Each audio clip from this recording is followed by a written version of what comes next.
آیا میدونستی سنگ اورانیومی که از دل زمین استخراج میشه به خودی خود برای ساخت برق یا بمب کافی نیست؟ اول باید این سنگ رو فراوری کنیم تا تبدیل به چیزی به نام کیک زرد بشه. اما اینجا یه مشکل داریم. بیشتر کیک زرد از ایزوتوپ اورانیوم 238 ساخته شده و فقط کمتر از 1% از ایزوتوپ اورانیوم 235. چرا 235 اینقدر مهمه؟ چون خیلی راحت شکافته میشه و واکنش زنجیره‌ای آزاد میکنه، اما 238 این قابلیت رو نداره. پس باید چیکار کنیم؟ باید درصد اورانیوم 235 رو افزایش بدیم. این همون چیزیه که بهش میگن غنیسازی اورانیوم. اما چطوری؟ برای غنیسازی اورانیوم ابتدا سنگ معدن رو تبدیل به گاز UF6 هگزافلوراید اورانیوم میکنن. بعد این گاز رو وارد دستگاه‌های سانتریفیوژ میکنن که با چرخش‌های فوق سری ایزوتوپ سبکتر یعنی اورانیوم 235 رو از سنگین‌تر یعنی اورانیوم 238 جدا میکنه. با تکرار این فرآیند درصد اورانیوم 235 بیشتر و بیشتر میشه و در نهایت به سوخت نیروگاهی یا حتی ماده لازم برای بمب میرسیم.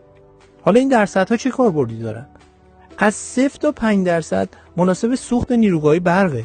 برای تولید مقدار برقی معادل با آنچه 1000 تن زغال سنگ یا حدود 400,000 لیتر گازوئیل فراهم میکنه، تنها حدود 1 کیلوگرم اورانیوم غنی شده با غلظت حدود 3 تا 5% کافیه.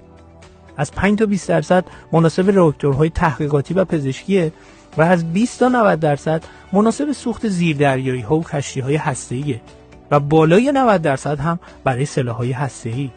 برای ساخت یک بمب اتمی فقط حدود 25 کیلوگرم اورانیوم 235 با غنای بالای 90% کافیه. تقریباً به اندازه یک توپ فوتبال. اما همین مقدار میتونه انرژی آزاد کنه که برای نابودی کامل یک شهر بزرگ مثل هیروشیما یا حتی بیشتر از اون کافیه.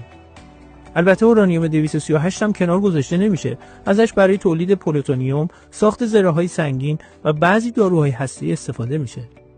بزرگترین معادن اورانیوم کجا هستن؟ قزاقستان، کانادا، استرالیا. و کدوم کشورها به ترتیب بیشترین غنیسازی رو دارن؟ روسیه، آمریکا، چین، فرانسه و انگلستان.